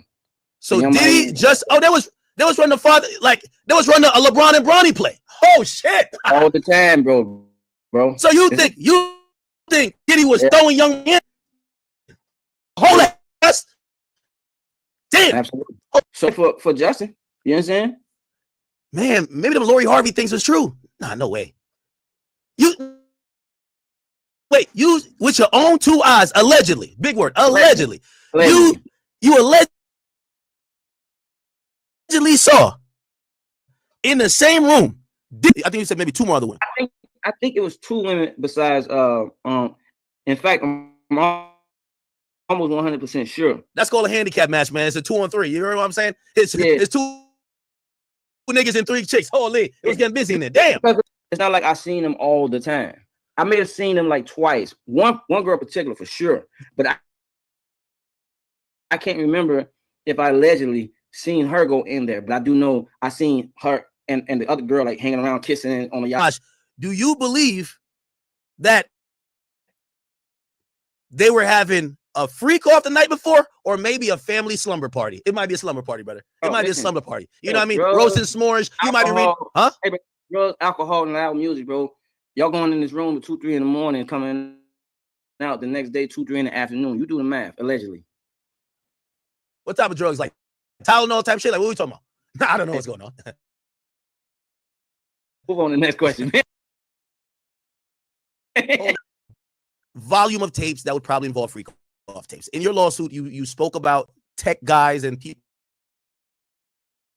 who would be knowledgeable, who might oversee his security system. Did the feds ask you, brother, where could we find the freak off tapes? Tell us where to find it. Where's the room? Where's the control center for the freak off show?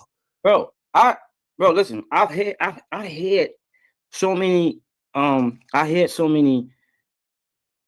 freak offs on a hard drive Puff gave me that I didn't even know I had, bro. Nigga, what? Wait, no, you didn't. All right, come on. All right, hold on. No. It's not a cat. You had videos of freak offs. Did you turn those over to the feds? Listen, they got a copy of everything I had. Why would Puff give you a video of a freak off? Bro, who knows? He would grab my phone and start video recording himself. You know what I'm saying? So, like, who knows, bro? I'm not in this man's head. He's done a lot of things, and we all trying to figure out, like, why would he do that? You know what I'm saying? I don't know, bro. Wow. Oh, shit. He would randomly grab my phone and just start recording. That's your phone. He just grabbed my phone, bro. Maybe he was flirting with you. Do you think I think he's bisexual? Do you think he has some attraction for you? Being honest, brother. Oh, yeah. But I'm saying I'm not sure what angle you trying to go right now.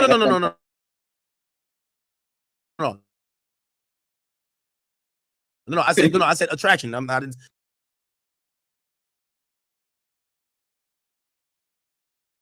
The next question I was gonna having the power. Really tried you, and in those moments, how did you take that? Did you like, nigga, knock it off, or how did those kind of manifest?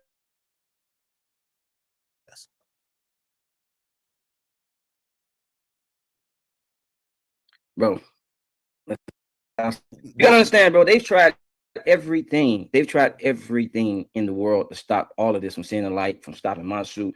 They've been attacking my attorney. You know what I'm saying? The mob is on him. Joe, whatever his name is, Fat Joe's attorney. Joe, whatever. Like this whole thing with him mowing down a line. The process server was either mug him or whatever, jumping all in his car while he's already.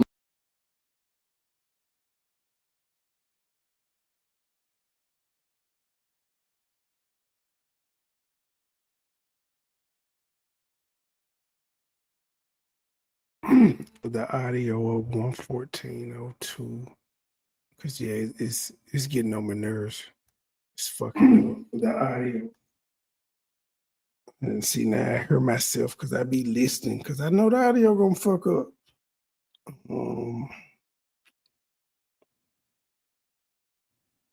Okay, where is this? Okay. I was on the phone with him. So I was on FaceTime with him when it went down. And it went like this. It looked as if whoever this person was either trying to mug him or whatever, jumping out on his car while he's already moving. We got the videotape. You know what I'm saying? So the reality is, listen, while people are looking at Tyrone like whatever type of attorney, understand is that most attorneys are they're not moving with integrity and everything's about money for them. And they don't really have what it takes to fight this type of fight. Tyrone is a hero. He's taking on a lot of cases pro bono that most people won't take. And he's fighting a fight that he's never fought before. So there are going to be some mistakes in this fight. And sometimes, Did he take on your case for free? That's not free. It's pro bono. I mean, later on. Okay, so if I get some money, I'll bust it down. But you've never paid it, right? Right. That type of case, you got to take this case on if you believe that this is a real case. If you believe that it's an easy lick, right? No, if you believe they're gonna settle, yes, an easy lick. And when we talking about Diddy, bro, ain't nothing just going to be. He's not no weak guy, bro. Okay, so again, Vanna in the criminal case, she said that there was details in her civil suit against Diddy that she claimed Tyrone told her to put in there. Is everything in your civil case 100% from you, or did he influence you or tell you to spice some things up? Everything is 100% from me. From your experience and from your knowledge. Yeah, listen. What I'm hearing is that it's a possibility, allegedly, that Puff got to her. You know what I'm saying? I feel. You think so? Yeah. But listen, I feel with the jurors, I feel like the last day they got tampered with. What do you think? Bro, listen, I've been around Puff for so long, bro. I played 13 instruments. No one ever sat down and taught me anything. I know how to just watch and learn, bro. And I can play the chess game very, very well, like literally chess, you know what I'm saying? Which is about strategy. And just watching how everything moved, bro, and the thing that was going on the day before, I really feel like within them 24 hours, somebody got to somebody, bro. And that's just how he moved. That doesn't make sense because they had already found him not guilty of count 2, not guilty of count 3, guilty of count 4, and not guilty of count 5, or I may have 4 and 5 backwards, but they had already did that. Why would they get tampered with when they had already had? Because he got 3 not guilties and 2 not guilties. They was tied on that. They had 2 not guilties and 2 guilties, and they were sure on them. They just was unsure on the RICO because it wasn't a criminal organization. He wasn't trafficking hoes to make money. He wasn't moving dope to sell money. To make money. He wasn't doing any of that. That was his personal life he was doing the shit for. He wasn't getting pussy for the staff members and hiring prostitutes for everybody that was, the security guards didn't get no pussy because Puff called some hoes up for him. That's what they were confused on. And you think they were compromised? Why?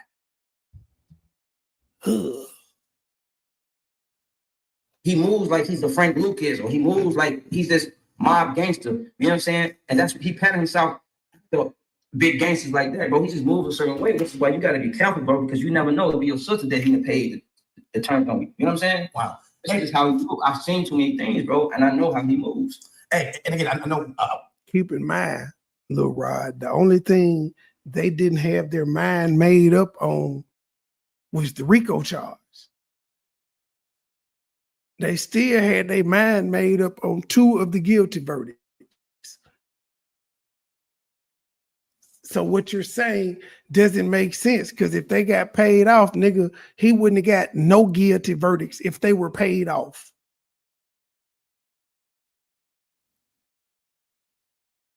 I know it sounds like a reach. Everything sounds crazy, but y'all gotta understand, bro.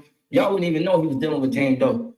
I told y'all. You know what I'm saying? Say that? Hold on. You the first. I'm the first person. It came out. Oh, shit. Oh, damn. You said he bragged about having 7 women on a monthly stipend. The women who receive these payments are Carisha, Jake. Go ahead. Yeah. Who? Carisha, Young Miami. Right. Is she getting money from him? I mean, she got a car, she got a few items. I don't know if she was getting a monthly stipend though. But you can Google it, come up. She was mad about how only receiving $200,000 a month. She was getting $200,000 a month. Google it, bro. What's the next one? Jade Raymond. I don't even know who that is. Somebody Google. Okay, let's move forward. She didn't show up in court, so go to the next one. Wait. Was she supposed to show up? Because there's a victim 5 that didn't show up. Maybe I don't know. It's not like the prosecution is telling me, oh, we're bringing her. This nigga is proud of being a snitch. Tell you. So all because he didn't get his royalties. Amy. Yeah, that was had some bad things. Oh, yeah. The next one. Daphne Joy, yeah, you were the first person. Diddy has some bad things. I'm not saying that. Is that Jane Doe? It's this. Okay. All right. So was she on the payroll? She was. So hold on. Young Miami was getting 200,000 and she was getting 10. I see why she was wilding out. When originally, did she say that was a lie? She was gonna sue me for the defamation. She did, but then pretty much it was proven by her own testimony that she's damn near a sex worker. Yes. All right, cool. So get off my name. And so when I'm telling y'all some things that are obviously true, I need people to stop thinking that it's a far reach. Did you ever see Gina around? Gina. Never seen her. Wait a minute. I can't say never. You know, you like them chicks who look like they come from Asia. You know. Yeah, that's what I'm about to say. A little blazing looking chicks. You know what I mean? A couple people walked in, I probably thought it was the same person in the first time. Yeah, different. I can't really say that I haven't seen her. You know what I'm saying? Hey, listen, I gotta ask you this one thing. You gotta either stand on it or say, "Oh, no, I was tripping. That was a mistake." And it's cool either way. But you got me threat. You know, you had me. I had to get extra security. You know, I have 50 guns in my crib just for situations like this. Meek Mill was gonna give me a wedgie because you put him in a lawsuit. Now, see, don't laugh at me. You know, you said it, and he said he gonna give me a wedgie. Say it. Like you said it. So. I want to read again. I'm reading from your Meek Mill, he mentioned me the other day or last week or the week before. I don't know why. He says you were a liar. That's no smoke, bro. You know what I'm saying? I don't want no smoke, bro. I don't want no smoke. Let me I want to read exactly what it is. It says rapper redacted. The redacted rapper was a Philadelphia rapper who dated. He just want a check. I think a smart, reasonable mind would conclude that's Meek Mill. Lil Rod, were you speaking about Meek Mill? And I'm gonna warn you, if you scared of Diddy, you don't want the chasing you down whatever block you at. Meek Mill is on some shit. Listen. He might bunny hop to your house to get you. Stop playing with him. Don't fuck with the chasers. Was it Meek Mill you were referring to? Let's clear his name out. Because he's gonna get a white party and I don't need no type of bad vibes when you're around Michael Rubin. Okay? Killing him. Listen. If the shoe fit, wear it. In other words, Ack is saying, fuck Meek Mill. You don't gotta say who it is, but let's say who it's not. Could we eliminate Meek Mill from who we were speaking about? Hey, you're a smart dude, bro. It's another Philly rapper. We don't know who. Listen. So we can't eliminate Meek Mill. Lil Rod. Lil Rod, man. Yo, you're not gonna get jumped for this. With you and Meek Mill, bro. He basically said we No, we done kind of squashed it for the 15th time. We be very. I ain't got no problem, bro. But if y'all don't know, Ack drink Henny every so the Henny didn't kicked in. That's why he acting a fool. Was on Mr. Combs. Wait, hold on. Rapper 3 was on Mr. Combs' yacht, consorting with underage girls and sex workers.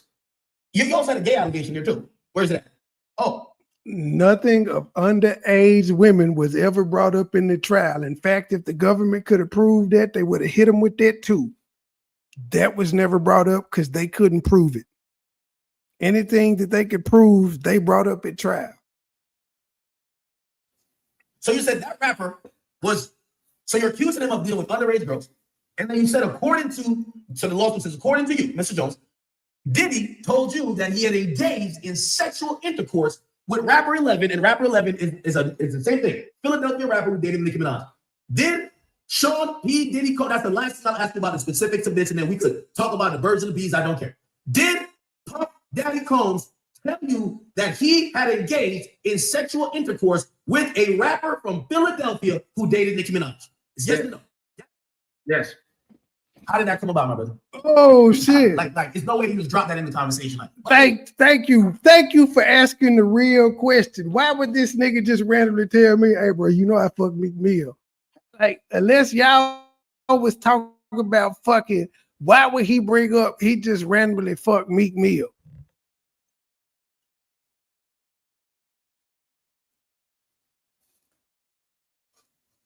Trial. You're sticking to that point. Trial. You don't want to be like, nah, I thought I heard it. Oh, I was a little bit lit. I said this an hour and 25 minutes ago, bro. I'm doubling down on everything that I said. Everything. I'm not sticking. Nobody knows me to say something different. You know what I'm saying? I'm doubling down on everything I said, bro. I'm not really trying to cause any smoke with nobody. You know what I'm saying? I'm just telling my story. If people got a problem with that, then maybe they need to check themselves. Period. You know what I'm saying? I don't understand why it's so many. Bro, if I was bisexual, bro, I'd just be open with it. You know what I'm saying? This is 2025, bro. I don't understand it. Like, why people in the closet with it, bro? If you like niggas, you like niggas. Don't be offended because I told my bruh, you watch gay porn. You watch gay porn. Then you was interested in your boss's sex life because you said he sent you freak off tapes. So, like, what the fuck? Nigga, you bisexual. You said this nigga made you do drugs and he touched you and shit, and you ain't do nothing. The fuck? Everything you describe goes against manhood, which you're supposed to protect at all costs. You let this man violate your manhood for free, pretty much. Because you say you ain't get your money. You got reimbursed. You ain't get your credits. You saying he owe you millions. So he was able to violate you, make you smoke weed and do shit you ain't never did before for free. Okay. I ain't even finna be playing these news outlet games with people. Anybody got a problem, bro, with what I said, bro, just put it on wax, bro. You know what I'm saying? I don't think Meek want to put it on wax. I think he want to see you. On wax, bro. I'm a rapper too. No, I don't think you want to rap about it. I think you want to beat you up. I'm not speaking directly to him too, by the way. I'm just speaking in general. Okay. What about because I ain't got no problems with him. I ain't personally said you could Rod clear scared. out of my mouth, but you could clear. Rod scared. I'm not clearing his name. Like, I don't know, dude. But you know what Diddy said, and Diddy didn't say his name, and everybody thinks it's him. You could be like, oh, now he's him. He can't even control, or anybody, whoever it is, can't control what Diddy says out their mouth.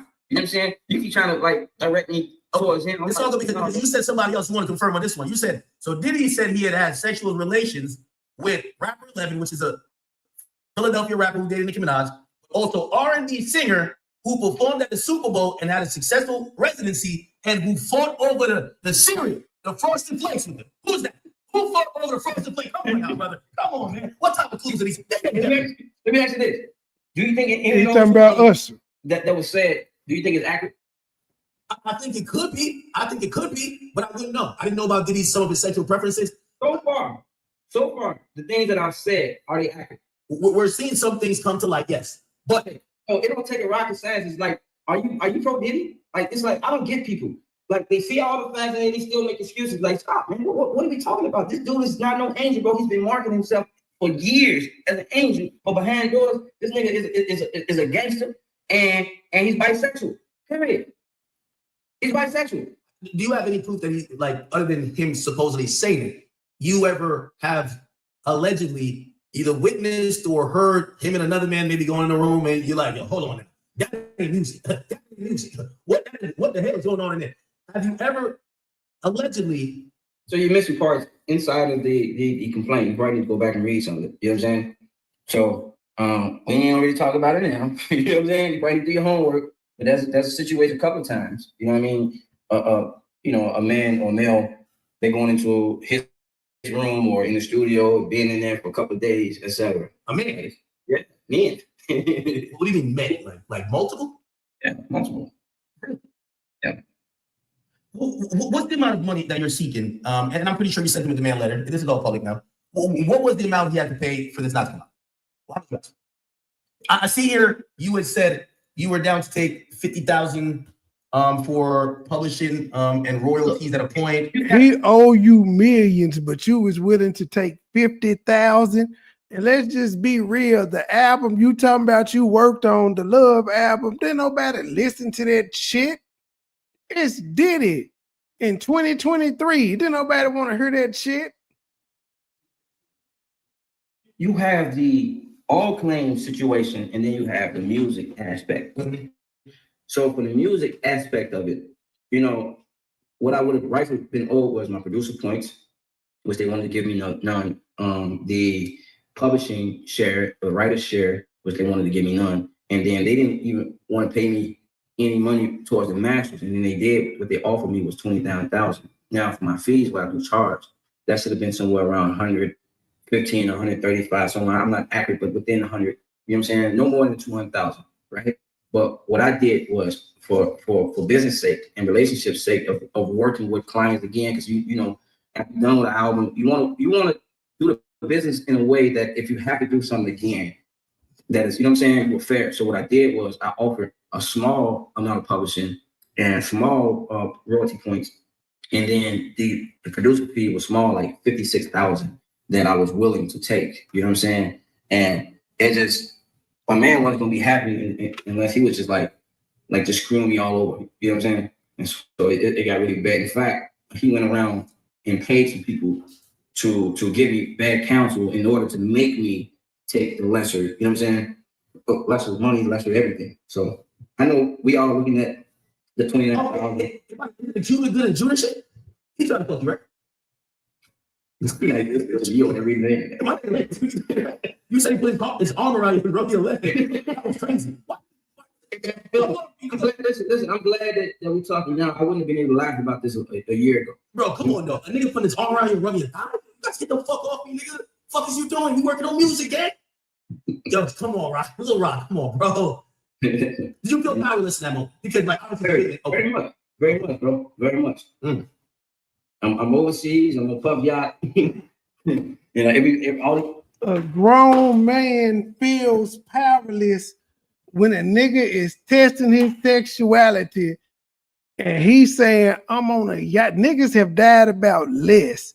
Niggas have died about somebody stepping on their white Air Force Ones. Niggas have died about niggas disrespecting the neighborhood they come from. And you was comfortable letting a nigga put his arm around you and rubbing your thigh because you didn't want to be stranded? Man, you's a bitch. I mean, you know what I'm saying? Drugs, alcohol, and it's so much, bro. It's like, I've never really felt that type of helpless until I was in that situation. You know what I'm saying? Really?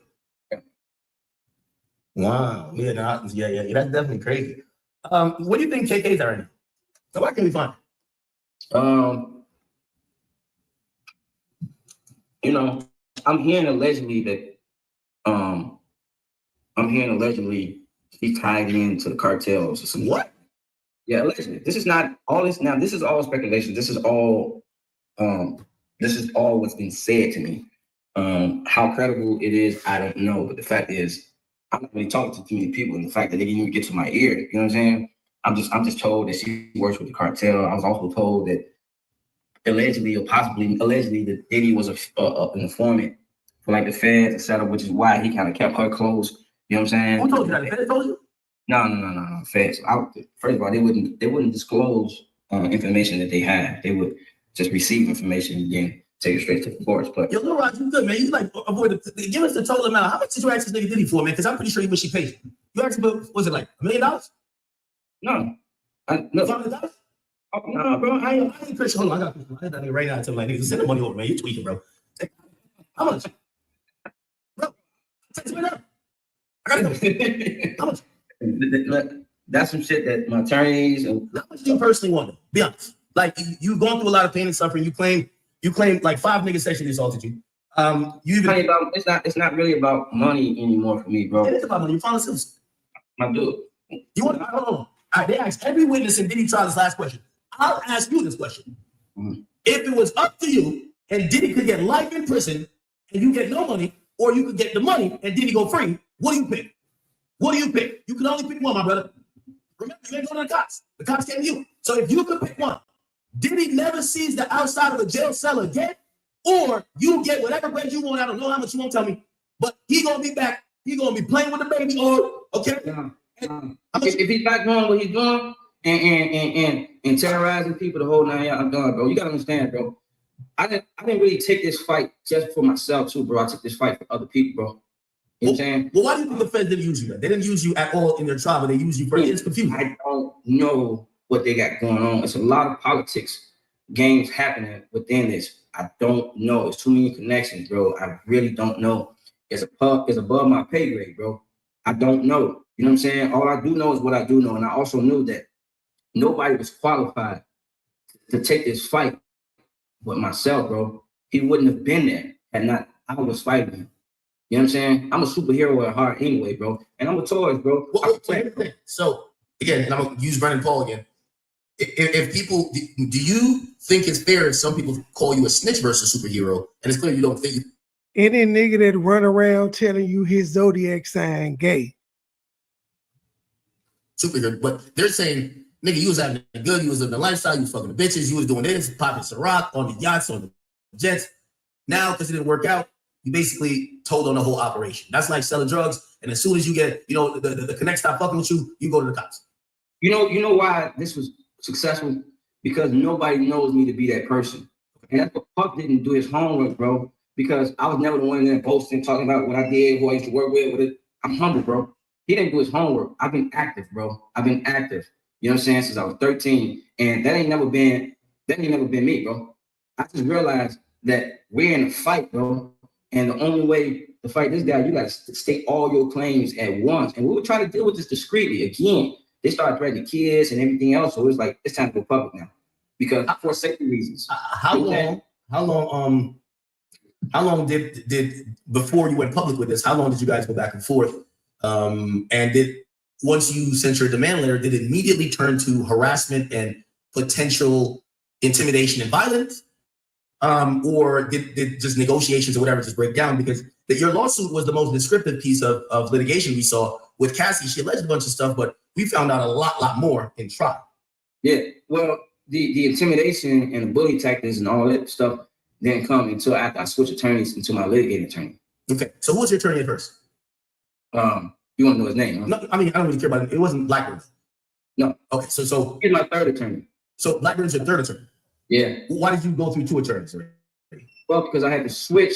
My other guy, he just handles paperwork. You know what I'm saying? And so that being said, we had to get into the litigating. We was litigating now because it was pretty much a hard stop. Like, no, we ain't doing this. So they figured it out to spin it back down. And so I had to put another attorney in to litigate. Now, you can probably Google this, so there's no reason to shield this, but the attorney who I removed from the case did an interview and told the world that he knew us both and he used to go to school with Puff, maybe like a roommate, etc. in college, the whole 9 yards, which this guy was then giving me bad counsel when it came down to how to do this. And I only knew this because he's not the first, the second, the third, the fourth, the 10th attorneys. I've been having attorneys working for me since I was 17. So I know the attorney game. You know what I'm saying? Yeah. So with that being said, he was giving me bad counsel and I know the music business. And so based on that, I had to remove him from my team. And you can put the rest together in your head. He went to school with Puff. Yeah. Do you believe that the feds lost the most important charges or the charges that carry the most weight because they didn't bring you in? I'll read your lawsuit and you actually say, Sean Combs and KK had me send Ubers to transport sex workers to come to Star Island. That would kind of fit under sex trafficking. Like you could have been a valuable witness. Why not bring you up there? Because KK's not going to be there. Why not bring you there to say, hey, I would send the Ubers, they would pay me back. I would send the Ubers to get the sex workers or the people who were quote unquote being sex trafficked. I really don't know. And I really wouldn't count them out yet. They did say that they were going to bring some other charges, etc. More charges? Yeah. So I really don't know. And for me, I would rather let them do their job, you know what I'm saying? And trust that they're going to bring some results. Look, believe it or not, Diddy's team is over there taking a victory lap. Okay. Now, he still is hit with 2 felonies, but they're taking a victory lap. Who takes a victory lap and you hit with 2 felonies unless you know you're getting off on more than you should have? You know what I'm saying? They're taking victory lap. Oh, he's a felon. What happened to all of the fame? There's a lot of people. There's a lot of people that are felons. This nigga is a felon for prostitution. That's why he didn't get the RICO, which carried life, motherfucker. That's why they taking a legal lap. He ain't facing life no more. He facing 20 years. We just seen Young Thug get put on 15 years of probation. He was facing at least 20, but he had a 20-year probation sentence. He got 15 in time served. Diddy, by the time his damn sentencing date comes up, he will have been in jail over 2 years. So it's not a reach to think that he'll get probation. With him being rappers don't like, who cares? He's a rapper, he's a mogul. Who gives a fuck if he's a felon or not? He don't work in that type of thing where that comes up on his resume, where people ask, are you a felon or not? So that don't apply. The president is a goddamn felon, but he's still the motherfucking president. Stupid.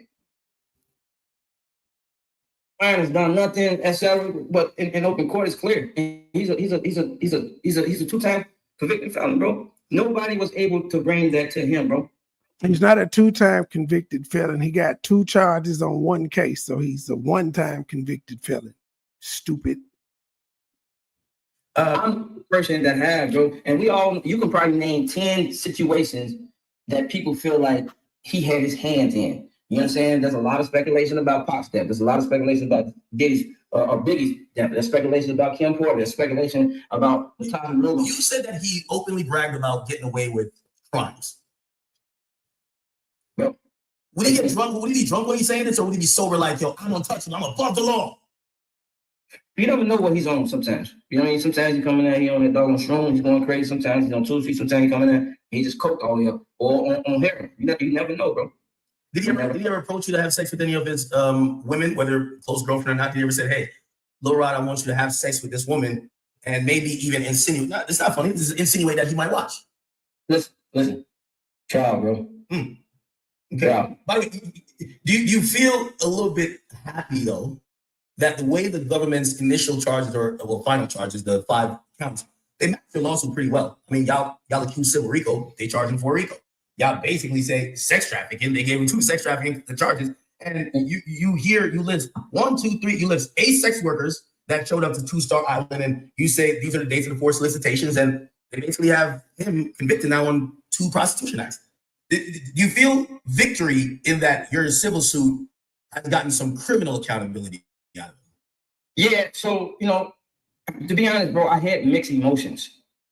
Now, look, we're going to sit here and talk about all the negative things, but there was some great moments of working together, right? And also, put that aside, I'm a father. You know what I'm saying? You sound just like them hoes that testified. There were great moments. I love Diddy. He motivated me. And I didn't want to see him go to jail for the rest of his life, or I didn't want to see him die in there. But I also didn't want to see him run the streets just freely and intimidating and you know what I'm saying? What would be an appropriate amount of time that you think that he should have been incarcerated? Or, I mean, he still could be incarcerated for. You say you don't want to die in jail, he's 55. If he gets 20 years in jail, 75, the average age of a prison inmate is actually around low 70s, so that's death in jail. So I don't feel like jail is the answer to everything, bro. So you think he should just go to rehab? No, I don't think he should go to rehab. I think the problem is the people around him. No. I think it's the people around him who have been yes men just to receive money. You were a yes man. I just feel like but that's not everybody though. Like you accuse this guy of serious crimes. You said he's sexual assaulted you and sex trafficking people. What do you think should happen to him? You're saying you don't think jail is appropriate. You say you don't want to die in jail. What do you want to have happen to him? You want to get shot in the head? This type of guy uses money and influence to get everything. You know what I'm saying? So you think he should just give up all his money that he doesn't have that power? From that, and he don't have that, and he's forced. He's already doing some time, but with this time, if he's forced to go to rehab and then do some things like parole, where they monitoring all his activity, etc., that's more helpful to him, and not necessarily him, but to the kids. You know what I'm saying? He got a young one. So, when you take away that, it focuses him, it makes him still not have that type of control of power, but he's there and present in the family lives. You know what I'm saying? I don't think taking any person, and specifically the man, away from the family is the answer. So, but you accuse him of crimes that are first degree crimes that all carry life. I'm just telling him what he did. RICO is a sister charge to a criminal RICO, and a RICO carries to life in prison. He did it. He did it, bro. So would you have been okay? And again, I feel like I'm still struggling getting a straight answer from you. Would you have been okay if he has to forfeit all of his fortune? Like, he just doesn't have all of his resources, a plane or this or that, that he could take advantage of other people. But for the people he has taken advantage of, you and other people, according to you guys, he liquidates his fortune and he pays y'all off, maybe gives them to his kids, but he's no longer the person that could do what you claim he's done with the money he has? Because put it like this: if somebody sexually assaulted me, I want him to be in jail. Actually, I want him death by firing squad. You're saying that you don't think he should die in jail. Just to let you know, first degree. I don't think death is a penalty. You know what I'm saying? And I don't believe. Well, why not life in prison? First degree sexual assault carries life in every single state. A first degree sexual. I understand what it carries, but again, but you don't think that's appropriate? That's ultimately not my decision. But you gotta understand, I'm gonna always look at things a little different, bro. You know, I've had a cousin die in the car with me when I was young. You know what I'm saying? And I understand the ripple effect. I understand how that hurt my auntie or his brother, how it hurt my mom. Hold on, y'all. I'm finna share this on my commune wall because it's still gonna be like an hour left for y'all to go catch. I ain't gonna play it all. I'm stopping at the 2-hour mark. But I did just share the rest on my commune wall. We're at the 1 hour and 45-minute mark out of 2 hours and 48 minutes. Why do you care about his family and his mom if you said he sexually assaulted you? Bro, but again, but you don't think that's appropriate? That's ultimately not my decision. But you gotta understand, I'm gonna always look at things a little different, bro. You know, I've had a cousin die in the car with me when I was young. You know what I'm saying? And I understand the ripple effect. I understand how that hurt my auntie or his brother, how it hurt my mom and so many people. Why do you care about his family and his mom if you said he sexually assaulted you? Bro, if someone assaulted me, fuck the kids. Fuck you took my innocence and you took my life away. It's like somebody kills my brother. It's like I'm not gonna be like, well, they have a mom too. But that's the problem with the world, bro. We so selfish. You know what I'm saying? Okay. Bro, I've had people, bro. If I open up a can of whoop ass or civil suits on everybody who's done something to me, bro, it won't even be no more music industry, bro. Still just now, within the last 2 or 3 months, bro, I can open up 2 lawsuits right now on somebody totally different. And not to say that I won't, but the reality is, bro, the problem with the world. Are you going to file a lawsuit potentially on anybody else? I'm pondering. I'm thinking about it, and right now, that's not my main focus. My main focus is this, and just keep my mental health. This shit took my mental health to a whole nother state, bro. Nobody gives a fuck about that, bro. You know what I'm saying? But I do. And the reality is, I understand what that is, bro. I can't help but to feel when I'm looking at the ones who are under 18 who are just straight innocent. I don't think that's fair. I put myself in this situation. What if I was born and somebody just took my father away? I know my father did this, but you know what I'm saying? I still don't know the answer. And the reality is, what happens is that kid grows up a certain way without their father, bro. And we just don't want to be in that situation. Now, I don't think that he needed to go to jail for his life. I really thought that if he got life, bro, Trump was gonna pardon him anyway. You think Trump should pardon him if he did? If he pardoned him, I don't believe that life is a sentence. If he got 10 years, I would be okay. If he got 20, you got 30, I would be okay with it. The reality is, I don't see him doing the full 30 because he's got connections and somebody probably, you know what I'm saying? Were you they went all right, making all types of everything going away. Oh yeah, man, they've been able to figure that 30 years out where he's not doing the full 30 years. You know what I'm saying? Is that the reason why you didn't write a letter? Cassie wrote a letter. Deontay Nash wrote a letter. A few other victims and witnesses wrote a letter to say, do not let him out. Would you have written a letter, or did you cognizantly say, hey, listen, I got the guilty verdict. I feel some type of, justice. I'm not going to advocate that he never gets out. Is that why you didn't write a letter, or would you have if you had the opportunity? Listen, I could have wrote a letter, and the reality is, you still can write a letter, by the way, because sentencing is the 3rd on October. I still can write a letter. I don't know. I'm still processing this. You know what I'm saying? I'm not quick to just bam make a move unless I just know. And the reality is, bro, I've been fighting with him just in the spiritual realm this whole time. And so I had to give that to God. So unless God comes to talk to me and tells me, no, you need to do this or that, then I don't know. So right now, when the verdict was handed out, I immediately got a headache. I had all types of mixed emotions, you know what I'm saying? And still do with that, not necessarily, I feel bad for him. You know what I'm saying? I'm looking at like, God letting you off. And if he letting you off, are you going to get back out and get active in this way? You know what I'm saying? Because that would be the only thing that would be stopping me. I mean, making me want to write a letter or, you know what I'm saying? And so it's like, bro, you're now answering to some of your crimes, bro. It may not be all of them, but you answer to some of them. And right now, the defense is looking like it's a win, but it's also a win for the prosecution. So you talk about repentance, you talk about therapy and how it's helped you, but also repentance and understanding that, maybe not all of his crimes have been answered for legally, but, if that could cause the change, you're not going to essentially question God. Let me ask you a personal question. Do you, through your therapy, through your healing, could you sit here on this interview with me now and say, for the actions that he did that may have irreparably changed your life, have you forgiven Sean Puff Daddy Combs? I can only forgive him again. If I don't know, if my forgiveness is contingent on if he's still the same guy.